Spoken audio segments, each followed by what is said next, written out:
Bien, ahora sí, buenas noches, buenas noches. Ya vamos a empezar nuestro diplomado sobre pensamiento crítico, pero puntualmente vamos a arrancar con el módulo en particular que tiene que ver con filósofas. Y en esta noche vamos a hablar, bueno, el maestro Saúl Ordóñez nos va a hablar de Edith Stein. Si estoy en lo correcto, maestro Saúl, ¿cómo está? Buenas Sí, así noches. es. Buenas noches, ¿todo bien? ¿Todo bien? Sí, vamos a hablar de Edith Stein. Va a ser interesante. Ok. Mi estimado maestro José Luis, ¿cómo estás? Buen día. ¿Nos escuchas bien? Hola, buen día. Muy bien, todo bien, con mucho frío, pero bien. Perfecto, pues ahorita vamos a entrar en calor, eso no se preocupen. Aquí la cuestión es la siguiente, tengo una duda, una inquietud a lo mejor particular, porque el maestro Saúl me comentaba que en particular Edith Stein le estaba causando cierto malestar. ¿Por qué? ¿Qué pasaba ahí con ella? Justamente lo platicaba con Alex hace ratito. Lo que pasa es que estamos en un diplomado que lleva a juicio el pensamiento crítico, ¿no? Edith Stein es tremendamente rigurosa. Creo que es mucho más rigurosa que Hannah Arendt, pero finalmente arriba a más allá de la filosofía, como María Zambrano y Simone Weil, lo hacen de forma más radical, pero también lo hace desde Stein. Eh, Aunque nunca abandona la filosofía, llega a la mística, ¿no? Digo, por algo es una santa. Claro. Claro. Yo creo que esto tiene, a ver, creo que esto de justamente lo que acabas de comentar de la línea sobre el pensamiento crítico tiene que ver con algo que mostraste desde la primera clase, que era justamente que callamos un sector, un vértice humano muy importante que también tenía conocimiento ahí, que podía tener pensamiento y filosofía, y simplemente Sí, lo agotamos. Entonces, a lo mejor en este caso, pues sí puede resultar en extremo metódica, pero no podemos negar que en extremo importante, ¿no? O sea, claro, tremendamente importante. Y además, al callar a cierto, bueno, a la mitad de los seres humanos, al callar a las mujeres y decir que no pueden hacer filosofía, pues nos encontramos a Edith Stein, que es una tremenda filósofa y que posiblemente en algún momento llegue a ser doctora de la iglesia, yo creo, ¿no? Eh, y que además de las cuatro que vamos a ver en este seminario, es la única que milita en el feminismo y que ok. habla sobre la posición de la mujer en la sociedad. Obviamente sus posturas ahora nos parecen tremendamente conservadoras, pero en su época pues eran radicales, ¿no? Bien, pues bueno, a ver, vamos a probar otra vez con mi querido Alex. Aquí está también Alejandro Orozco. Tuvimos unos problemas de sonido. Hoy no vamos a pasar nuestra cortinilla de 3 minutos. Simplemente vamos a pasar nuestra cortina de patrocinadores, que no es absolutamente ninguno, más que la voluntad de cada uno de los docentes aquí presentes. Y vamos a iniciar luego con la presentación. Ya hicimos este preludio, esta pequeña plática de introducción y nos gustaría pasar de lleno a la clase. Déjenme darle acceso aquí al buen Alejandro. Alex, ¿cómo estás? ¿Nos escuchas? Bien, ya se arregló el problema. Perfecto. Entonces, una vez que termine la cortina, recuerden que esta cortina es súper breve, o sea que ni para que se muevan a ningún lado. Pasa la cortina, 18 segundos, regresamos y comenzamos con la clase. Entonces, ¿vale? Vamos.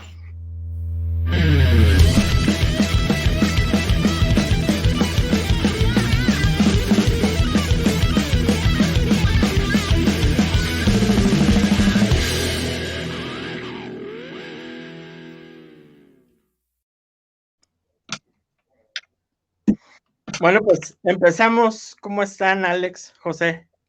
Bien, maestro, muchísimas gracias. ¿Usted qué tal? ¿Qué tal se Todo encuentra en bien, esta? todo bien. Antes de empezar con Edith Stein, quiero retomar un punto de la sesión anterior sobre Hannah Arendt, que después de terminada el live, platicaba con Alex, que es la situación de la apátrida, ¿no?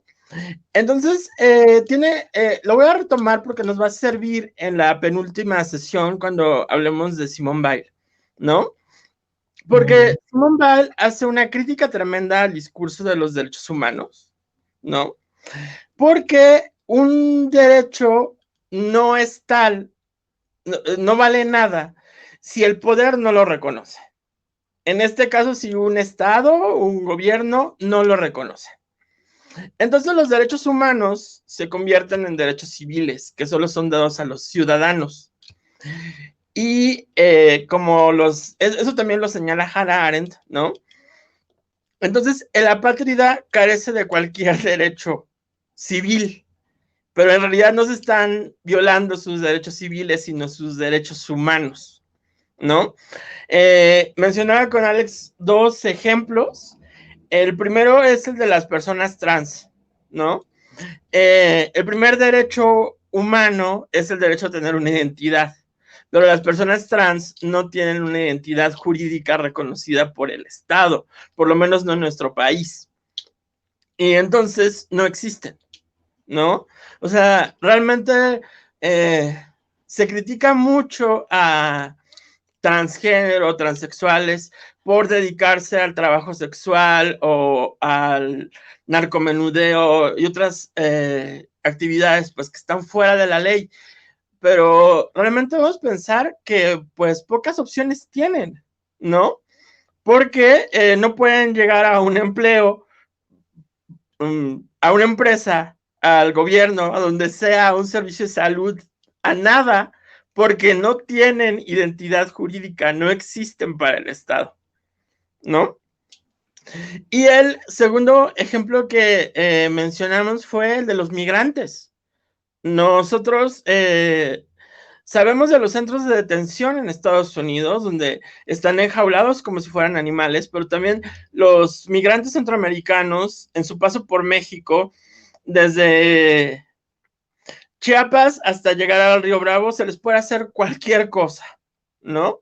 O sea, las historias que cuentan son terribles, son de total horror.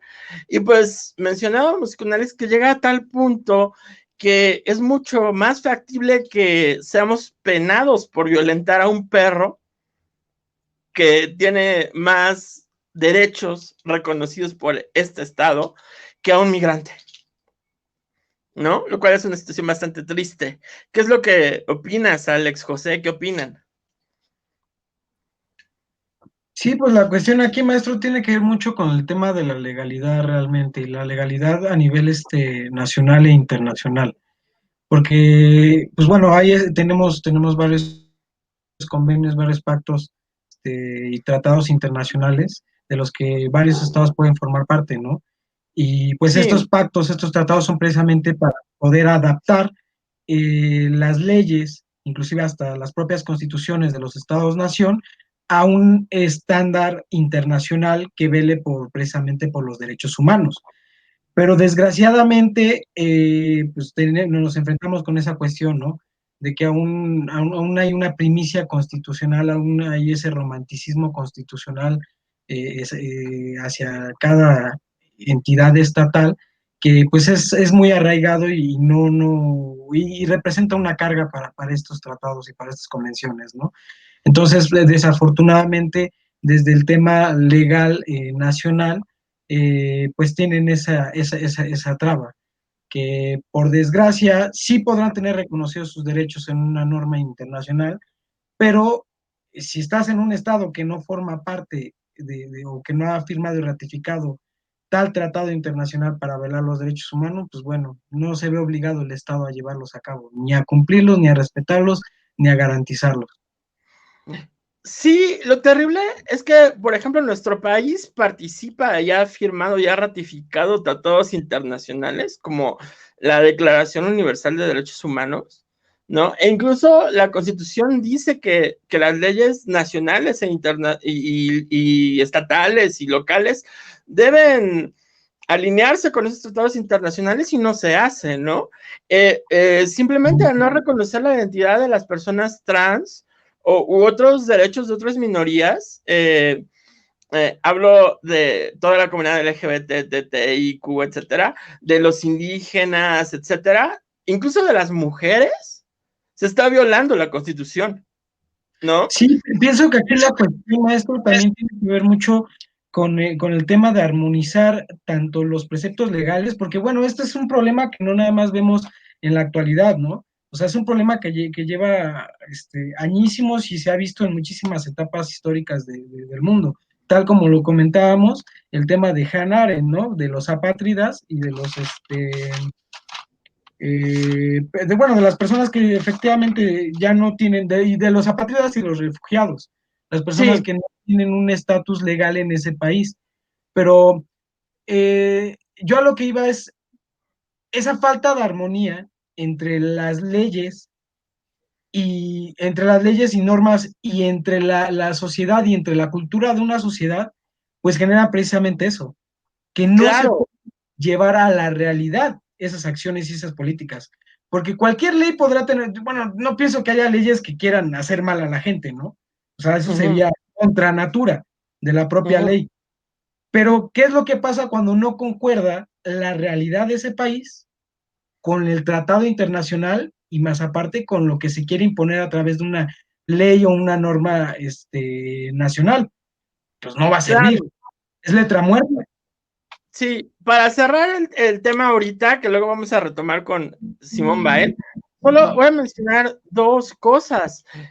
Lo legal no siempre concuerda con lo bueno, ¿no? O sea, debemos recordar que el exterminio judío, que es un tema el día de hoy, fue legal, Exactamente. ¿no? Y segundo, cuando hablamos de derechos humanos, y lo vamos a ver con Simón Baile, que cambia los términos de derechos a necesidades,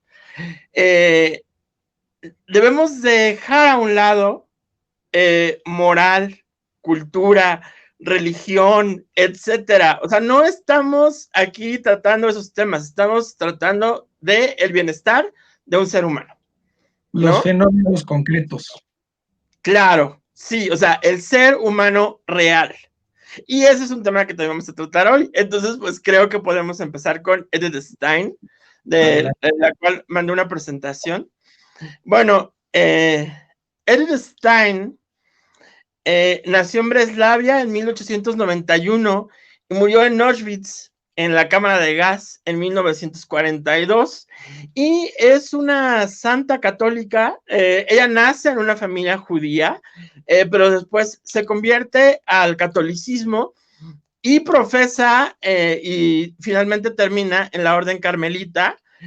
Y después de su muerte, pues es canonizada. Su nombre religioso fue Teresa Benedicta de la Cruz, fue el nombre que tomó al entrar al Carmelo. Y pues pocas veces en la historia de la filosofía nos encontramos a una gran filósofa o un gran filósofo que además es un santo, ¿no? Y además un santo muy importante porque Edith Stein ha sido nombrada copatrona de Europa.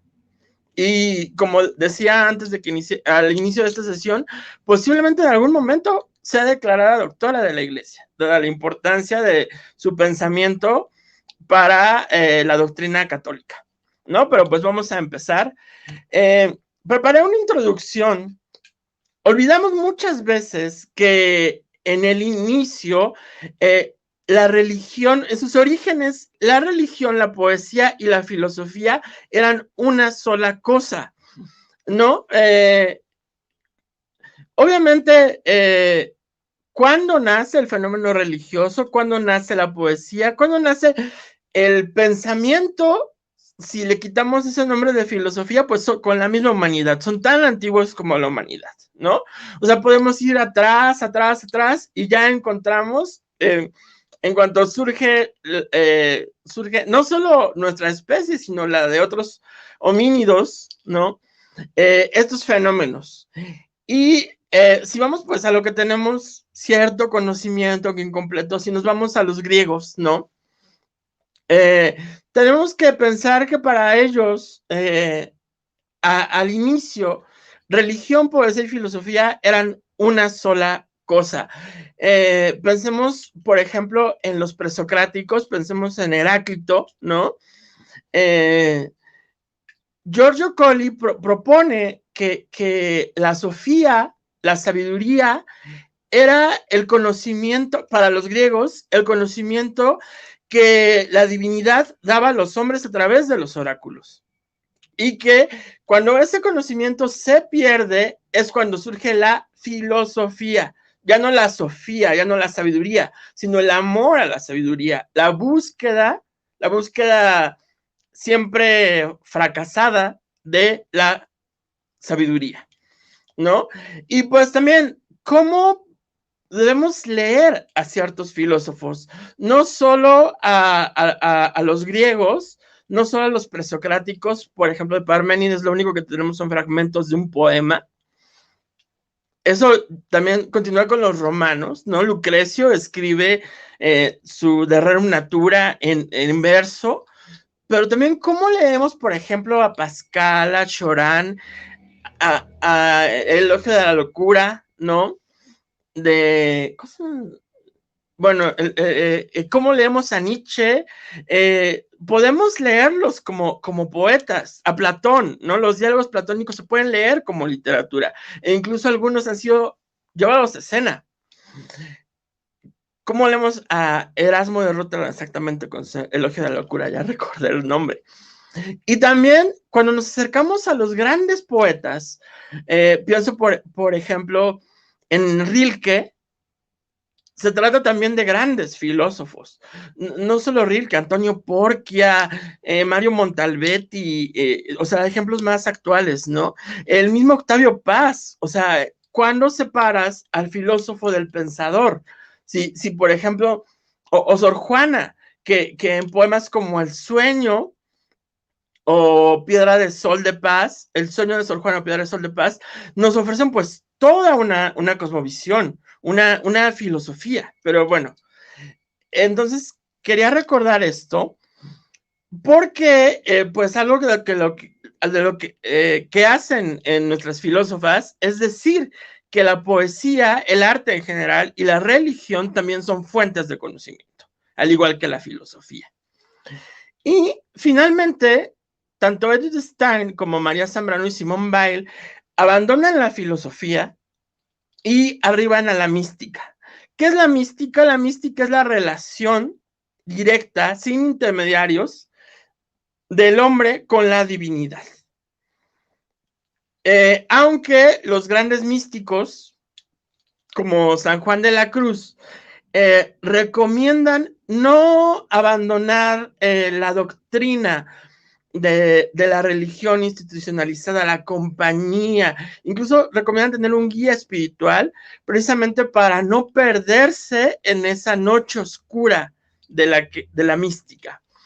Y los teóricos como Émile Zola y Gershom Scholem establecen que hay dos tipos de mística: la especulativa, que dice que se puede llegar a conocer a Dios a través de la razón, y que un ejemplo de mística especulativa sería la cábala judía, que nos puede resultar a muchos muy extraña, pero es una exégesis muy puntillosa, letra por letra de la Torá, y que la mística especulativa, como decía, dice que se puede conocer a Dios a través de la razón, y la mística descriptiva, que dice Dios es incognoscible, no se le puede aprender por la razón, pero sí se le puede comprender por el amor.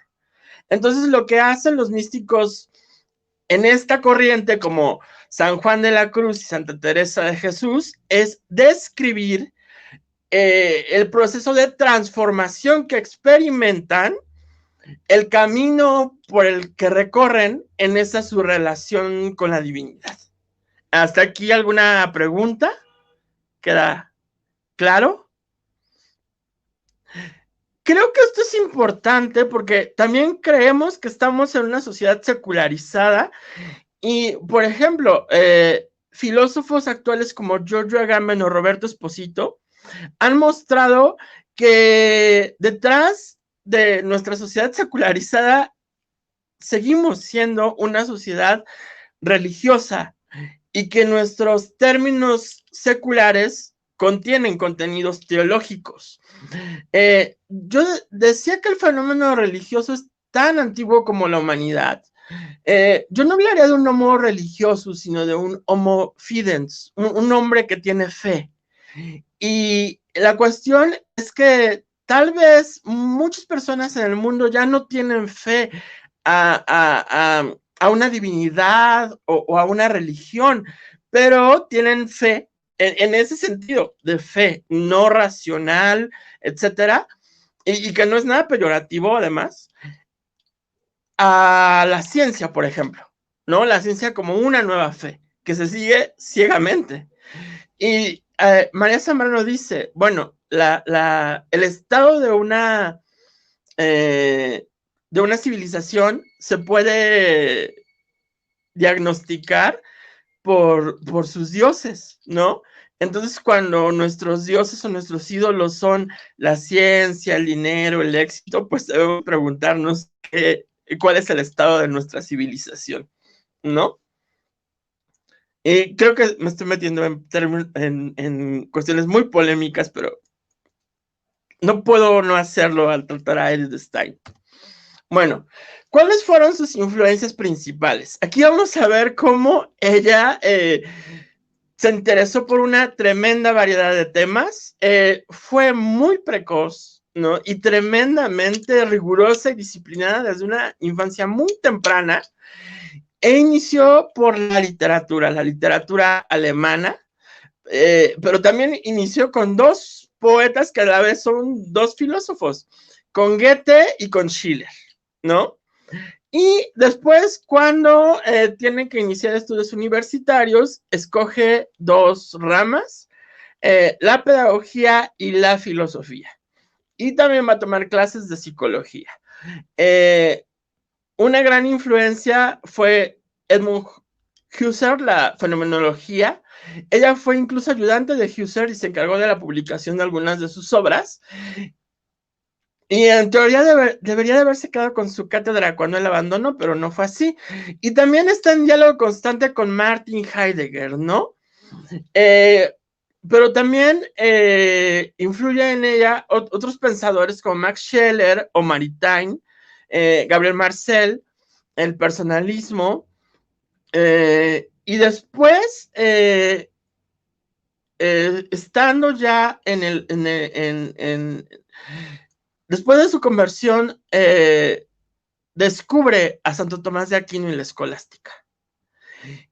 Y intenta hacer algo muy complicado, me parece, que es unir la fenomenología con la escolástica, a Husserl con Santo Tomás.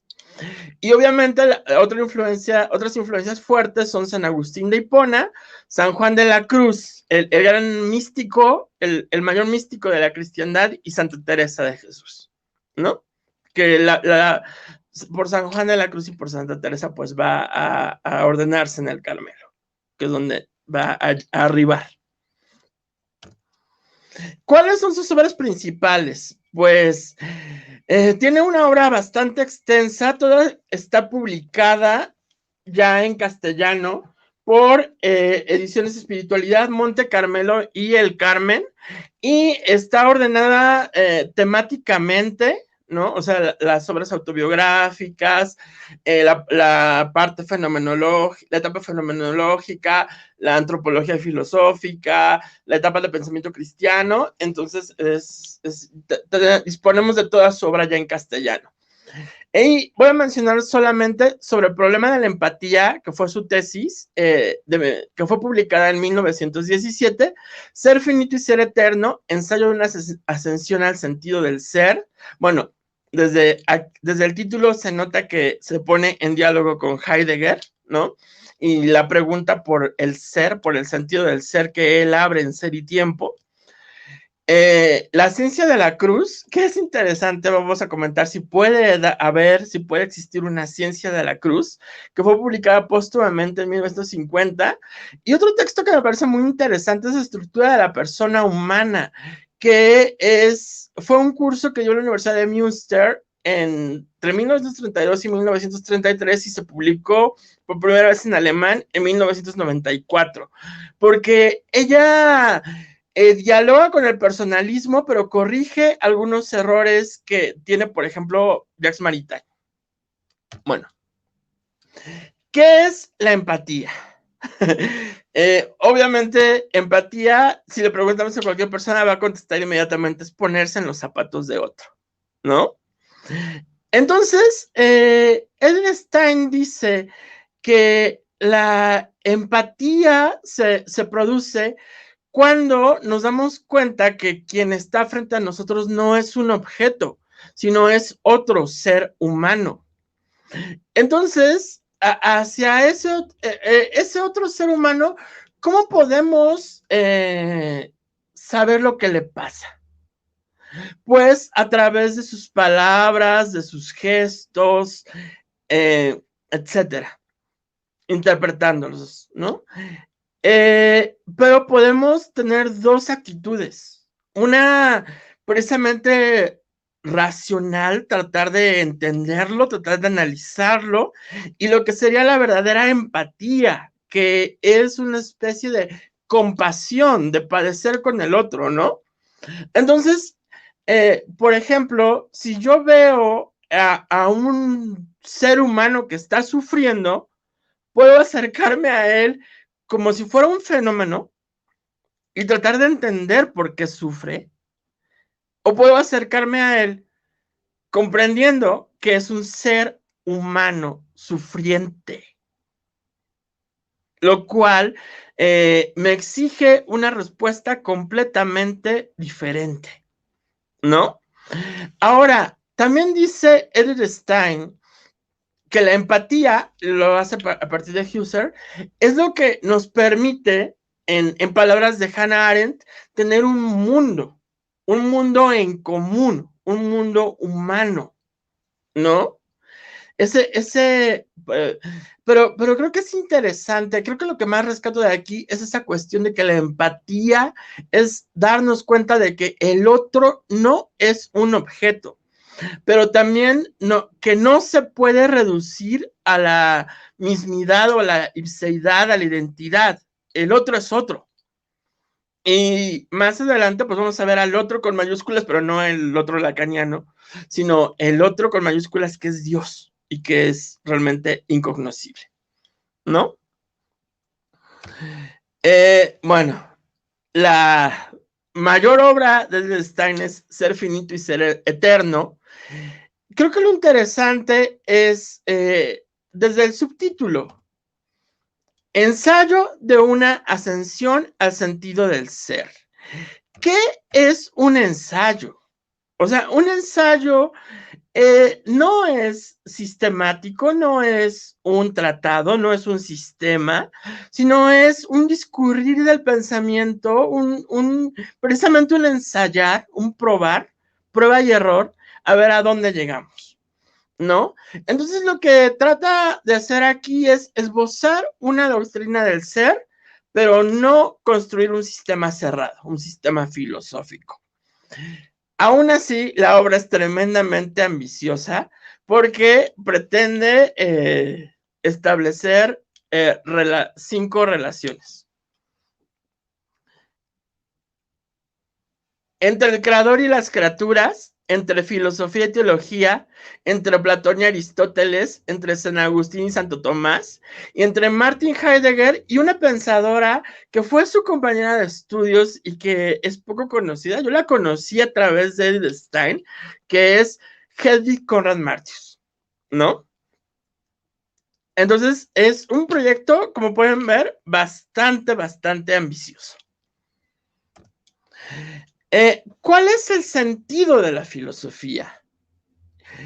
Edith Stein habla de un vivo filosofar, de una actitud del espíritu, pero también la filosofía tiene la voluntad de ser una ciencia pura, pero una ciencia de la realidad, ¿no?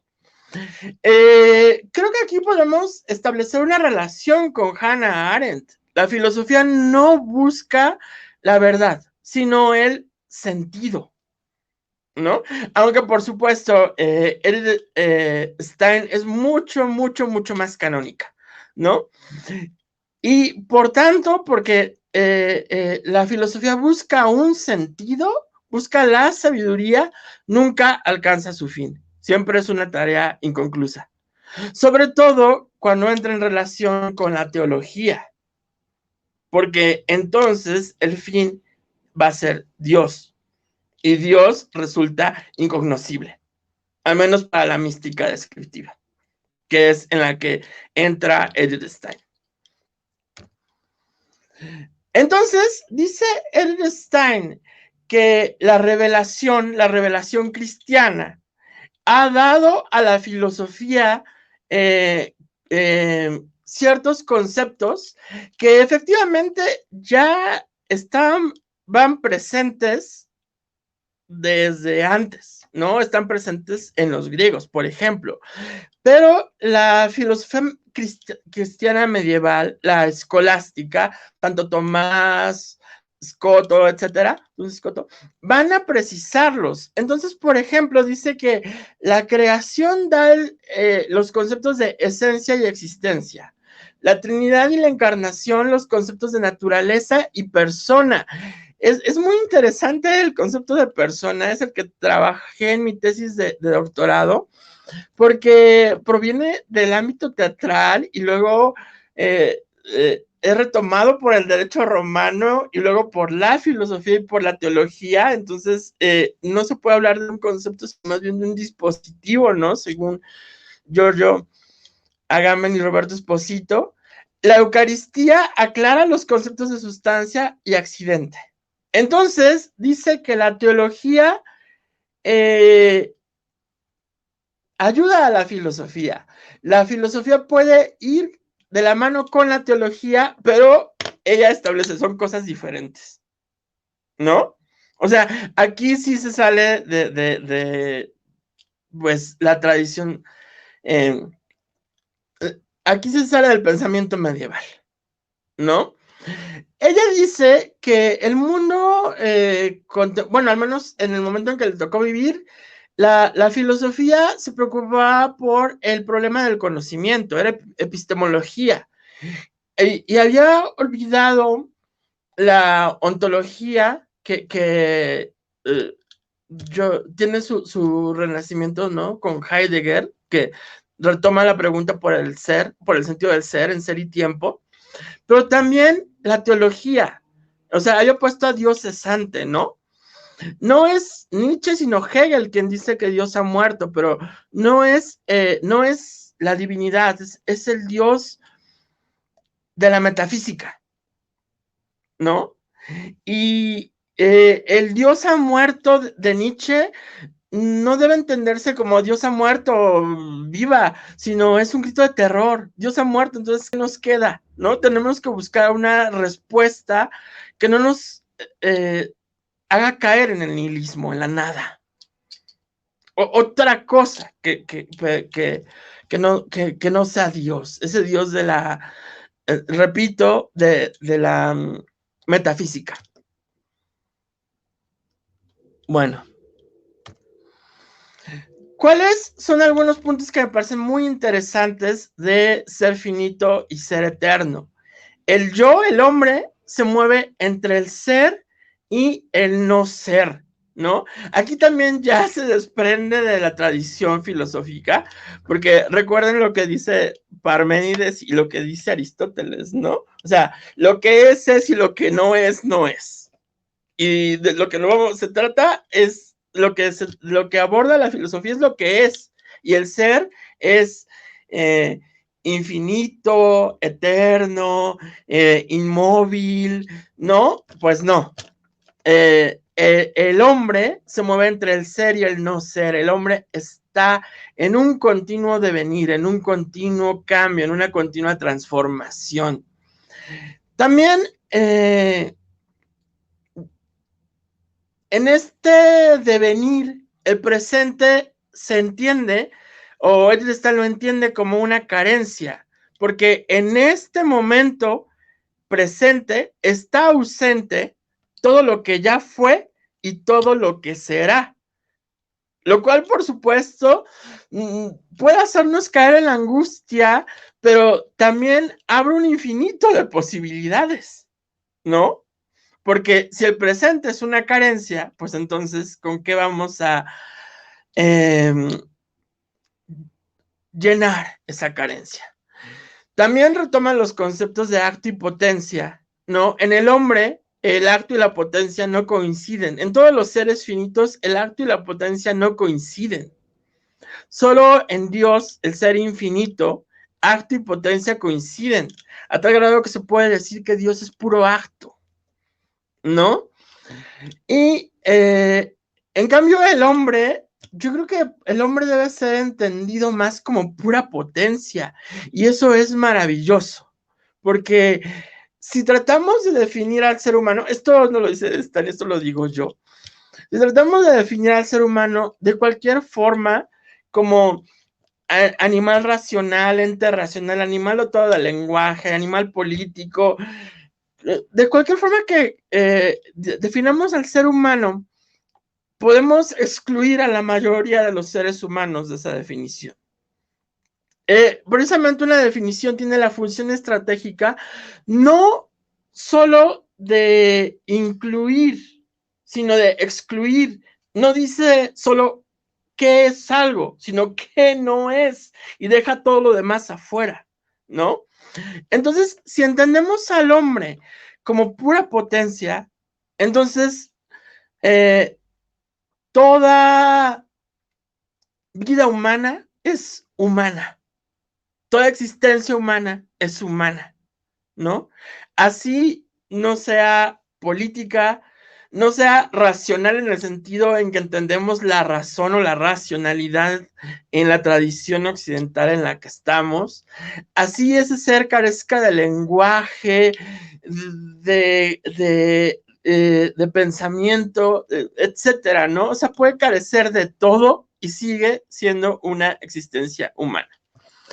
Y también distingue entre un yo fundamento y un yo psíquico, es decir, un yo trascendente puro que es la base para el contenido intencional, y el yo real, y pone el acento pues también en el yo real, que es, en palabras de Heidegger, un ser arrojado a la existencia. Solo que Stan se pregunta, bueno, ¿quién lo arrojó a la existencia? Y propone dos respuestas: de un mundo más allá de toda conciencia, o de un ser puro que sería Dios, dueño de sí mismo e inteligible por sí. O sea, no por nosotros, por sí mismo, ¿no? Y dice que esas dos respuestas no se contraponen, se complementan. Otros puntos que me parecen interesantes es cuando habla de la sustancia, la ousia. La sustancia es el ente que es por sí mismo y que está compuesto de materia y forma, ¿no? En términos aristotélicos. Maritain dice que la forma es universal y la materia es el elemento de individuación. Y habla de que la persona tiende a lo espiritual, a lo universal, a la vida del espíritu, al alma, y descuida la materia, ¿no? Que es instrumento de caída. Pero no puede ser así, porque la materia también fue creada por Dios, el cuerpo fue creado por Dios. Entonces, el cuerpo, la materia, no puede ser un instrumento de caída, porque Dios no puede crear algo malo. Y además, si leemos el Génesis, el pecado original no tiene que ver con el cuerpo, sino tiene que ver con el intelecto. Es un acto de impiedad, es ibris, es querer ir más allá de los límites de lo humano. Recuerden, y seréis como dioses si coméis del fruto, ¿no? Y lo que adquieren los seres humanos es el conocimiento, ¿no? Entonces, dice Edith Stein que la materia no es un elemento de individuación únicamente, también la forma. Porque, por ejemplo, esto lo explica así Santo Tomás de Aquino cuando habla de la persona en la cuestión 27, si mal no me equivoco, de la primera parte de la Suma Teológica. Si hablamos de un cuerpo que pertenece a cierto hombre, también tenemos que hablar de un alma que pertenece a cierto hombre. Y podemos utilizar, pues, cualquier término, psique, espíritu, etcétera, ¿no? Y además, esta Maritain entiende esta cuestión del individuo como individualismo, como egoísmo, pero el individuo es lo que no se puede cortar sin que deje de ser eso. Entonces, por ejemplo, si partimos una roca, tenemos dos rocas. Si partimos una lombriz, tenemos dos lombrices. Podemos partir algunas plantas y tener más plantas, pero si partimos a un hombre, no tenemos dos hombres. Y si le quitamos un brazo a un hombre, no es el mismo hombre, ya es otro hombre porque no tiene ese brazo. Por eso, como vamos a ver en la penúltima sesión, dice Simone Weil, yo puedo, precisamente hablando contra Maritain, yo puedo ir por la calle y sacarle los ojos a la primera persona que me encuentre y no daño en nada a su persona, por supuesto, pero daña su individualidad, ¿no? Y ya no es el mismo hombre, ahora es un hombre ciego. Entonces, también esto hace que Edith Stein hace una descripción, ¿no?, de los tres reinos naturales y habla de la santidad de toda vida, ¿no? Lo cual es bastante bonito porque aunque no se menciona como una influencia en ella, nos recuerda a San Francisco de Asís, que consideraba que toda vida era santa y consideraba hermanos a todas las criaturas, ¿no? Y al final, Edith Stein habla también de los universales, de la verdad, el bien y la belleza, ¿no? Y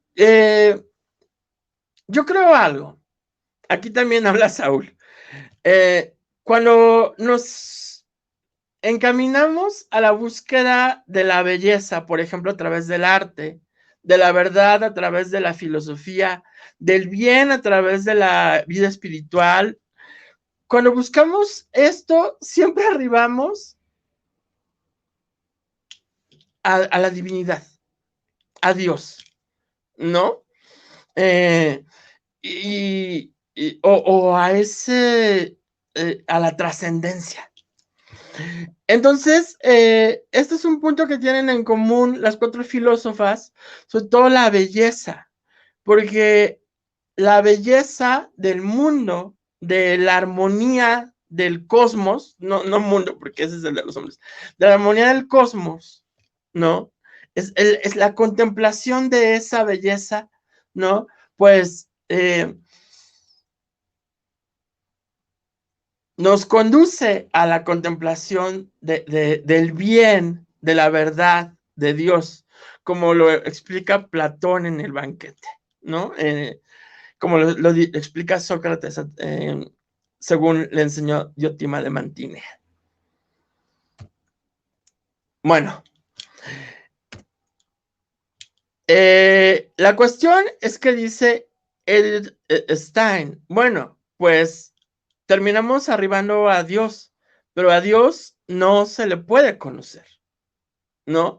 Entonces, ella reconoce, hasta aquí estoy haciendo filosofía, pero después de esto ya no estoy haciendo filosofía, ¿no? Y como les digo, es tremendamente rigurosa, utiliza el método fenomenológico y ella dice, bueno, yo soy una inexperta en la escolástica y ustedes saben, si han leído, por ejemplo, a Santo Tomás, que la escolástica también es muy rigurosa, ¿no? Por ejemplo, a mí me resulta muy difícil leer a Santo Tomás porque se me hace tremendamente aburrido, ¿no? No lo que dice, sino la forma en que lo dice, ¿no? Cuestión, respuestas, contraargumentos, respuestas a los contraargumentos, pero da precisamente un método de pensamiento. Platicaba con Alex antes de esta sesión, pues que Edith Stein también estuvo en contacto, como Simone Weil lo va a estar, con las matemáticas. Y las matemáticas dan esa rigurosidad de pensamiento también, ¿no? Y recuerden lo que decía Platón, antes de estudiar filosofía tienes que estudiar geometría, ¿no? tienes que estudiar matemáticas, tienes que estudiar para tener ese rigor. Pero si llega un punto en que dice Edelstein, aquí se acaba el rigor, aquí se acaba la filosofía. Aquí ya arribamos a la mística. Entonces, aquí ya entramos en contacto con la divinidad y no podemos decir nada.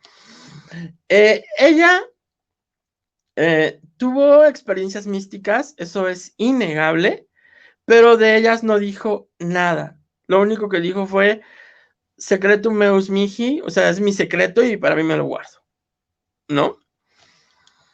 Y su obra póstuma fue Ciencia de la Cruz, ¿no? Y la pregunta es, ¿se puede hacer una ciencia de la cruz? Se debe entender aquí ciencia, no en el sentido de sabiduría, de saber, no de una disciplina que busca llegar a, que busca explicar fenómenos a través del método científico, etcétera, ¿no? No, aquí se trata de un saber de experiencia, ¿no? Entonces, lo que hace la inacabada Ciencia de la Cruz, que solo consta de un prólogo y 3 capítulos, y quedó así, es hacer un estudio fenomenológico de San Juan de la Cruz. Y ella parte de los poemas. Si recordamos la historia de San Juan de la Cruz, él escribe, trata de narrar su experiencia mística, que es inenarrable, utilizando poesía, porque la poesía, la metáfora, sería, como vimos la sesión pasada con Hannah Arendt, la forma, aunque siempre fracasada, de acercarnos lo más posible que nos es permitido a decir lo indecible, ¿no? Solo que los poemas de San Juan de la Cruz resultaron muy escandalosos en su tiempo, ¿no? Para el dogma católico. Porque además, como ha mostrado la estudiosa puertorriqueña Luce López Baral, tiene una gran influencia oriental, una gran influencia árabe, islámica, específicamente del sufismo, ¿no? Resultaron escandalosos y entonces San Juan de la Cruz, en gran medida para defenderse de los ataques contra él, escribe los textos doctrinales que tenemos, donde explica a la luz de las escrituras y de la doctrina de la iglesia el contenido de sus poemas, ¿no? Entonces, no voy a entrar en este texto de Ciencia de la Cruz para que tengamos tiempo de preguntas y comentarios. Solo voy a citar un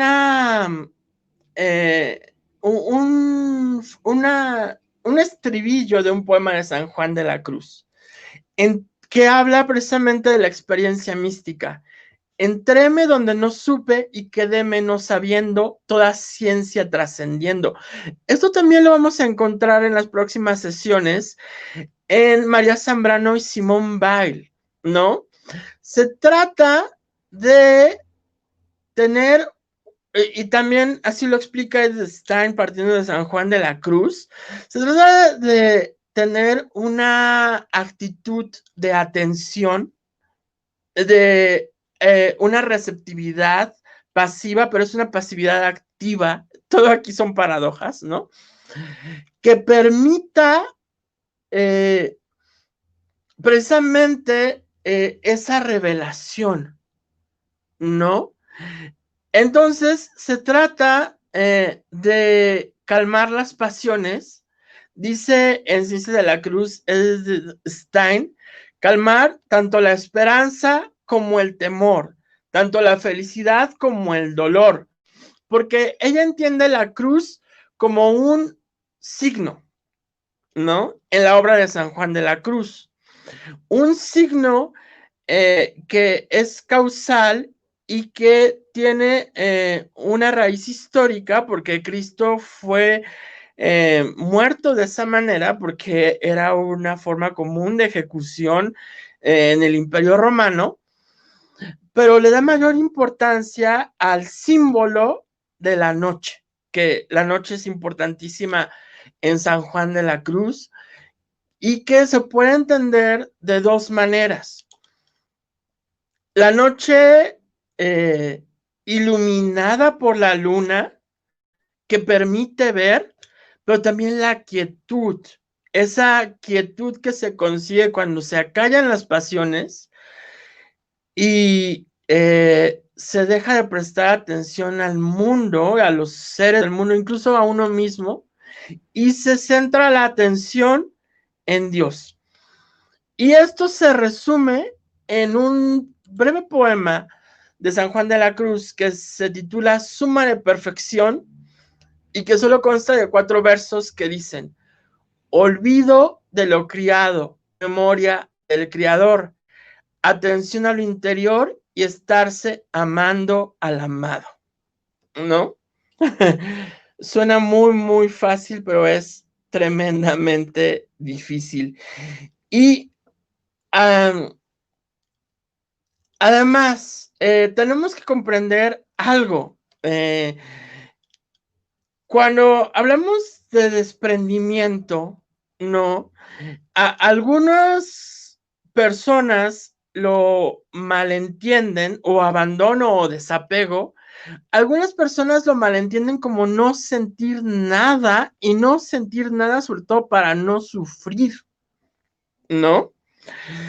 Que es lo que también algunas personas malentienden la meditación como poner la mente en blanco precisamente para alcanzar un estado de quietud, y ese es el fin, ¿no? Alcanzar un estado de no sufrimiento. No. El desapego no es no sentir nada.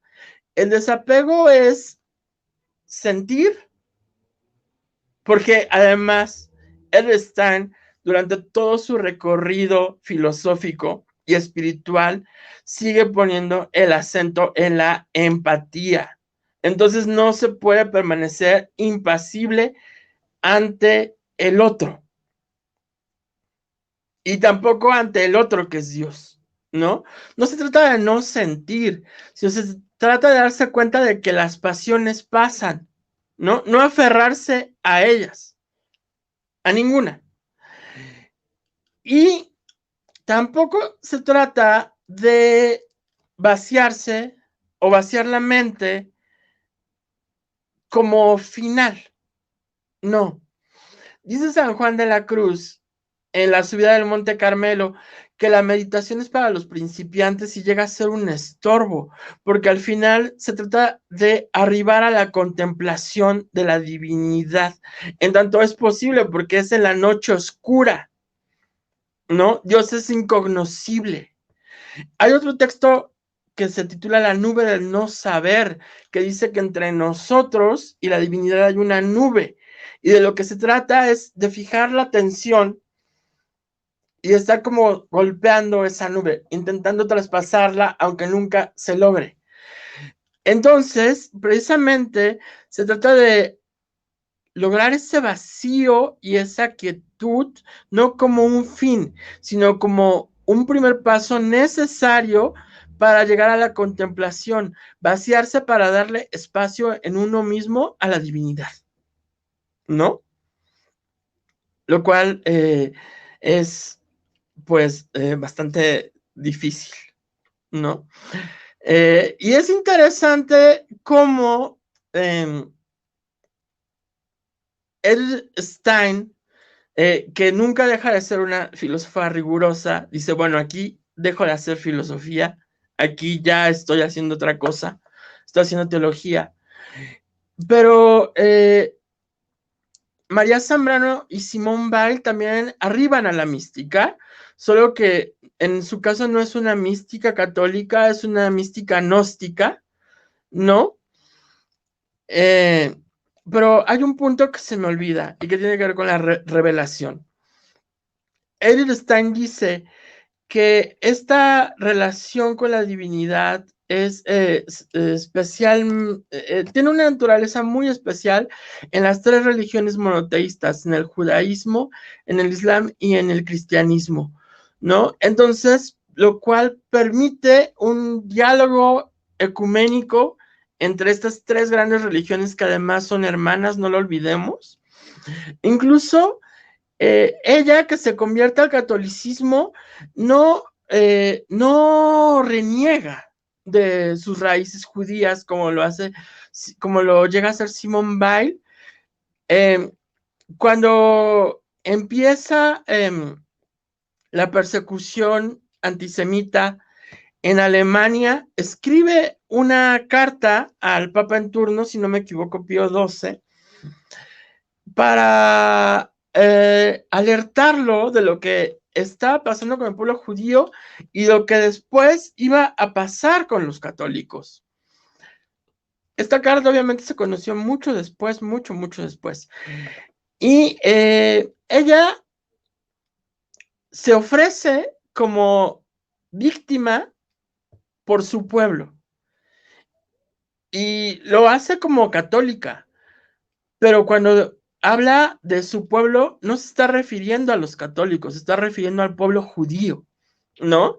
Entonces, nació judía, llegó al catolicismo, y les digo, es una santa y posiblemente sea una doctora de la iglesia, pero en algún momento, pero murió como judía, murió en la cámara de gas junto a su hermana que también había tomado el hábito en el Carmelo, en Auschwitz, ¿no?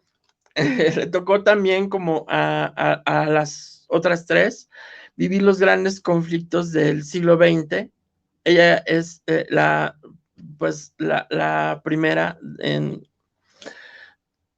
en cuanto a fecha de nacimiento, entonces vivió la Primera Guerra Mundial y pues murió en la Segunda, ¿no? Con esto terminaría mi exposición y daría pues unos breves minutos para comentarios, preguntas y así.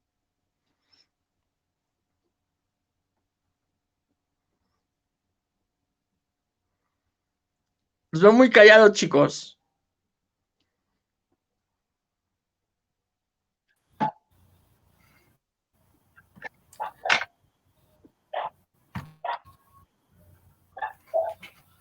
Es que es muy interesante. Está fallando, José Luis. Bueno, quisiera comentar algo, ¿no?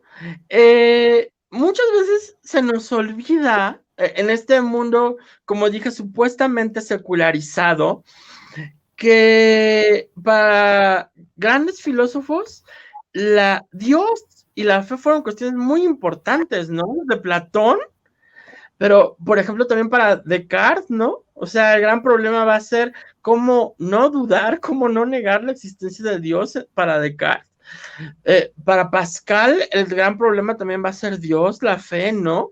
Esa famosa frase de Pascal que siempre es sacada de contexto, el corazón tiene razones que la razón ignora, no se refiere a las pasiones, se refiere a la fe. Entonces dice, no se tiene, en la línea en la que también está Edith Stein, no se tiene fe por la razón.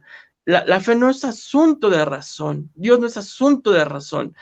Pero el corazón le dijo a Pascal que Dios existe. Por eso él habla de la apuesta, de la caída, del lanzarse al vacío. Y pues también olvidamos que, por ejemplo, Pitágoras, ¿no? Cuyo famoso teorema todos aprendimos en la escuela, pues fue un místico. Y hay un gran pensamiento, una gran doctrina pitagórica. O incluso un científico de la talla de Isaac Newton, ¿no? Dedicó más páginas a la alquimia y a la interpretación de la Biblia que las que dedicó a la ciencia, ¿no?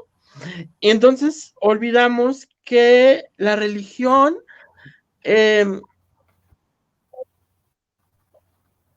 La fe, diría yo, es parte de la naturaleza humana, ¿no? El hombre pareciera que tiene la necesidad de creer en algo más allá de sí, sea la filosofía, sea la religión y demás. Y también creo que hay una postura que dice que si eres creyente no puedes ser filósofo, pero no, la fe no es materia de razón, ¿no? Y eso lo dice Edith Stein, lo dice María Zambrano, lo dice Simone Weil, lo dice Pascal. No hay forma positiva de comprobar la existencia de Dios, ¿no? Entonces, la fe no es una postura intelectual, pero tampoco el ateísmo, porque tampoco hay forma positiva de negar la existencia de Dios, ¿no? Creo que aquí ya me estoy metiendo en terrenos polémicos. Y no, inclusive el propio ateísmo, ¿no? O sea, ya cuando se niega la existencia de Dios, pues ya de cierta manera estás dando validez a la idea de que sí hay algo, ¿no? Cuando Claro, y menos la además idea de el un Dios. ateísmo se convierte también en una fe. No sé si me explico, una fe negativa, ¿no? O sea, es igual de irracional, ¿no? No puedo Claro argumentar que de sí. forma racional que Sí, Dios pues no existe, solo lo creo. exactamente, sí, es la lucha constante, ¿no? Entre la razón y la fe. Y tenemos también, pues en cada autor, lo que es un creyente, un monstruo y un ente, ¿no? Y es difícil alcanzar esta armonía en un solo ser. Inclusive, pues muchos personajes, muchos filósofos, Nietzsche incluyéndolo, no solamente por su problema de salud, pues se terminan volviendo locos, terminan desquiciados por la misma sabiduría, se vuelve yo inclusive diría que una pesada carga para la mente. Ya llega un punto en que la razón sobrepasa las capacidades del hombre, a No tal sé punto que te si, vuelves loco, o te vuelves no sé si un la creyente. razón, yo diría la sabiduría, sobrepasa las capacidades del hombre y te La vuelves locura loco. como Rotterdam. Exactamente, como Erasmo de Rotterdam. Pero Erasmo de Rotterdam dice que la locura gobierna el mundo porque está de cabeza. O sea, es elogio de la locura, pero es muy sarcástico, ¿no? Pero exactamente, ¿no? O sea, es interesante esta continua lucha. Y en el prólogo a Subida al Monte Carmelo, San Juan de la Cruz hace un diagrama y explica que hay tres caminos. El de la vida mundana, cuyos frutos son la riqueza, el éxito, la fama, etcétera. El de la espiritualidad imperfecta, cuyos frutos son la tranquilidad, la paz, la felicidad, etcétera.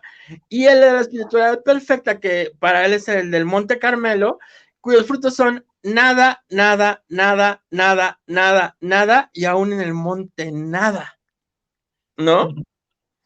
Porque precisamente la ciencia ha interpretado a los místicos como locos, ¿no? Recuerden la interpretación que se hacía de las narraciones de los trances místicos de Santa Teresa de Jesús por el psicoanálisis. No, pues es que era una histérica y lo que estaba sintiendo era un orgasmo porque no cogía. Ay, perdón. Está bien. Estamos entre cuatro, ¿no? Pero no es así, porque los mismos místicos son conscientes de lo que les pasa y dudan de lo que les pasa, ¿no? San Juan y Santa Teresa dicen, no pongan atención, o sea, sí van a oír cosas, van a ver cosas y demás, pero no pongan atención, ese no es el fin. Y al final se llega a ese estado de vacío, donde ya esas manifestaciones no se presentan, ¿no? Y en ese Porque momento puedes parar a contemplar y y se presenta la pasividad, ¿no? Donde verdaderamente puedes llegar a filosofar, puedes llegar a apartarte de esa mundanidad, que es todo el ente subjetivo que también se carga, que sería la parte del monstruo, y ya llega el creyente o llega la fe, ¿no? A dar explicaciones. Exactamente, exactamente. Llegas a la contemplación, ¿no? Que es un estado de pasividad receptiva. Sí. Pues muy bien, maestro. De verdad que fue ya estamos en tiempo, son horas, minutos. La verdad que fue una plática muy amena, la verdad es que hablar de esta filósofa es increíble, es una filósofa muy apasionada con su vida, no solamente, sino con su propia obra, ¿no? No sé si gusta agregar algo más para poder dar cierre. Pues que hay que acercarse a ella, sí, o sea, como mencionó Antonio Panchilla al principio, me estaba peleando con ella, ¿no? Porque es bastante pesadita a veces, pero sí vale la pena acercarse a ella, sobre todo en este momento. Yo creo que podemos llegar a ella a través de sus escritos de antropología filosófica y sobre el papel de la mujer en la sociedad, ¿no? En este momento en que el feminismo es un tema, el feminismo y la violencia contra la mujer y el papel de la mujer en la iglesia es un tema polémico, son temas polémicos y relevantes, pues podemos acercarnos a esta pensadora, ¿no? Que aunque su postura nos parezca muy conservadora, muy tradicional y ya rebasada, pues en vida y obra le dio importancia a la mujer. Y con eso termino. Excelente, maestro. Pues bueno, ya nada más queda por último agradecerle al Ateneo con sello BKS Toluca y a Antonio Pachi por estarnos aquí administrando. Pues maestro, me despido. Muchísimas gracias por todo y muchas gracias a las personas que también nos vieron en esta transmisión. Hasta luego, hasta la próxima semana.